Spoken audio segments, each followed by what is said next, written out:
পারফরমেন্সের জন্যই টেস্ট দলে সাকিব, বললেন প্রধান নির্বাচক।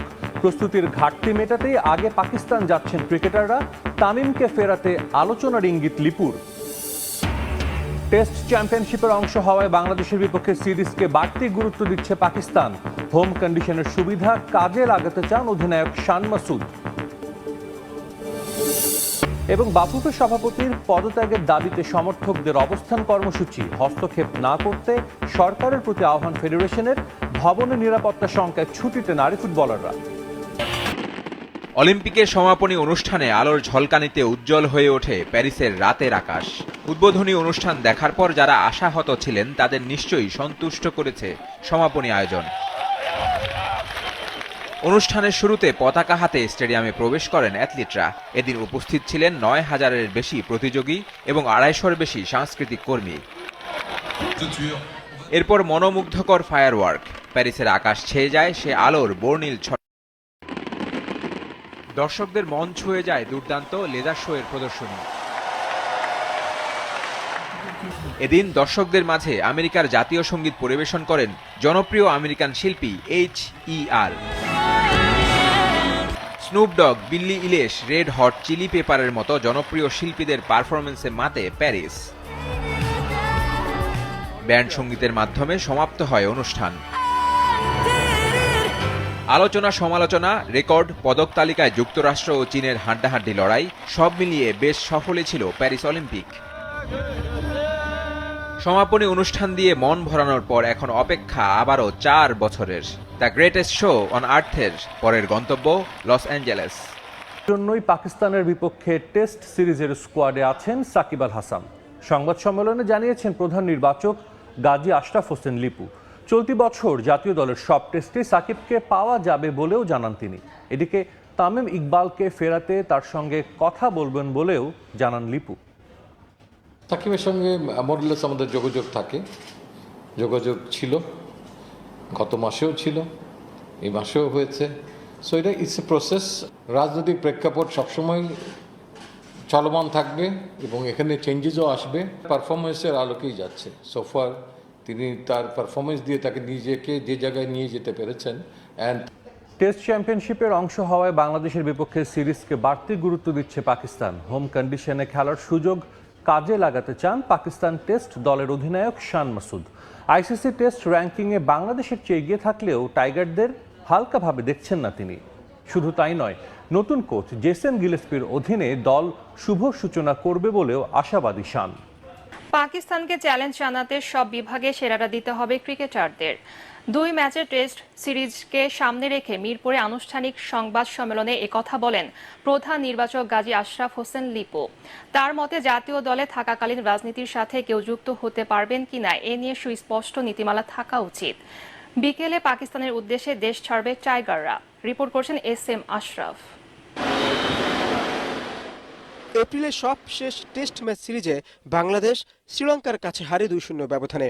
এরপর খেলেছে টি-20 বিশ্বকাপ। সংক্ষিপ্ত ফরম্যাট থেকে সাকিব লিটনদের লড়াইটা হতে চলেছে লঙ্গার ভাষণে। প্রধান নির্বাচক বলেন রাওয়ালপিন্ডির উইকেটে ব্যাটসম্যানদের কঠিন পরীক্ষায় পড়তে হতে পারে।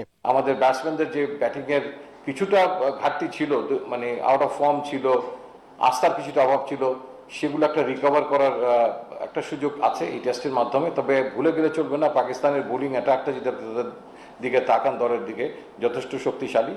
তো আমার মনে হয় যে আমাদের প্রত্যেকটা খেলোয়াড়ই চেষ্টা করবে যে একটা ভালো শুরু করার জন্য, এবং এই সাবকন্টিনেন্টে খেলা এটা আমি মনে করি একটা অ্যাডভান্টেজ আমাদের দলের জন্য। এ সময় তিনি কথা বলেন সাকিব আল হাসানের রাজনীতির সাথে সম্পৃক্ত হওয়া নিয়েও। এটার একটা গাইডলাইন আসা উচিত সংশ্লিষ্ট প্রত্যেকটা ফেডারেশন কিংবা বোর্ড থেকে। আমি মনে করি যে সেই ক্রাইটেরিয়ায় আপনি যদি খেলাও থাকে, আপনার যদি রাজনৈতিক কর্মকাণ্ড থাকে, আপনি কোনটাকে প্রায়োরিটি দিবেন, that does becomes a issue. So that সেই কারণে বোর্ডের একটা স্পেসিফিক আমার মনে হয় দিক নির্দেশনা যদি থাকে তাহলে মনে হয় ভালো হয়। তাহলে আর কেউ কোনো খেলোয়াড় আর রাজনীতিতে যাওয়ার আগে চিন্তা করবেন যে তার প্রায়োরিটি কোথায়। দলের আরেক সদস্য নাহিদ রানার আশা দলের ভালো পারফরমেন্সে বল হাতে অবদান রাখতে পারবেন তিনিও। আমার লক্ষ্য থাকবে একটাই, যে আমি যদি 11-এর সুযোগ পাই তাহলে আমার টিমকে আমার বেস্টটা দিব এবং আমার টিম যেটা আমার কাছে চাই সেটা দেওয়ার চেষ্টা করব। বাংলাদেশ পাকিস্তান টেস্ট সিরিজ শুরু হচ্ছে 21 আগস্ট। টেস্ট চ্যাম্পিয়নশিপের অংশ হওয়ায় এই সিরিজকে বেশ গুরুত্ব দিচ্ছে পাকিস্তানিরা। টেস্ট চ্যাম্পিয়নশিপের চলমান চক্রে 2টি সিরিজ খেলছে পাকিস্তান। শ্রীলঙ্কাকে হোয়াইট ওয়াশ করে শুভ সূচনা করলেও অস্ট্রেলিয়া সফরে হেরেছে 3 ম্যাচেই। এই মুহূর্তে পয়েন্ট টেবিলে তারা আছে 5 নম্বরে। বাংলাদেশের বিপক্ষে নিজেদের মাঠে বেশ আটঘাট বেঁধেই নামবে শান মাসুদের দল। হোম কন্ডিশন থেকে সুবিধা নিতে চান পাক টেস্ট অধিনায়ক। हम कहते हैं ना कि हमारे लिए जो अच्छी चीज़ है वो ये है कि हमारी होम कंडीशंस हैं, तो कंडीशंस बड़ी फेमिलियर होंगी प्लेयर्स के लिए, तो वो क्रिकेटिंग एलिमेंट इंशाल्लाह वो सॉर्टेड होगा। बात ये होगी कि मेंटली और फिजिकली हम अपने आप को जितना फिट रख सकें। ইনিংস ব্যবধানে জিতেছিল পাকিস্তান, এবারও আধিপত্য ধরে রাখার লক্ষ্য তাদের। সামনে অবস্থান কর্মসূচি পালন করেছে ভক্তরা। মাহফুজা আক্তার কিরণ ও সহ সভাপতি মহিউদ্দিন মহির পদত্যাগও দাবি করেন তারা। স্বেচ্ছায় দায়িত্ব না ছাড়লে কঠোর কর্মসূচির হুঁশিয়ারি দিয়েছেন আন্দোলনকারীরা। পরে বাফুফের সাধারণ সম্পাদক এই বিষয়ে শীর্ষ কর্তাদের অবহিত করার আশ্বাস দিলে অবস্থান কর্মসূচি এদিনের মতো স্থগিত করেন আন্দোলনকারীরা।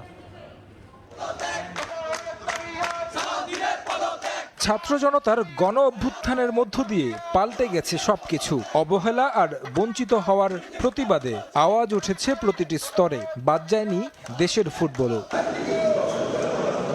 অবশ্য আগেও ফুটবলের ব্যর্থতার দায়ে দাবি উঠেছিল বাফুফে সভাপতি কাজী সালাউদ্দিনের পদত্যাগের। তবে সবকিছুর তোয়াক্কা করে বহাল তবিয়াতে চেয়ার দখল করে রেখেছিলেন স্বৈরাচারী শেখ হাসিনার ছোট ভাই শেখ কামালের বন্ধু দাবি করে দিনের পর দিন ব্যর্থ হয়েও 3 মেয়াদে হয়েছেন বাফুফের সভাপতি।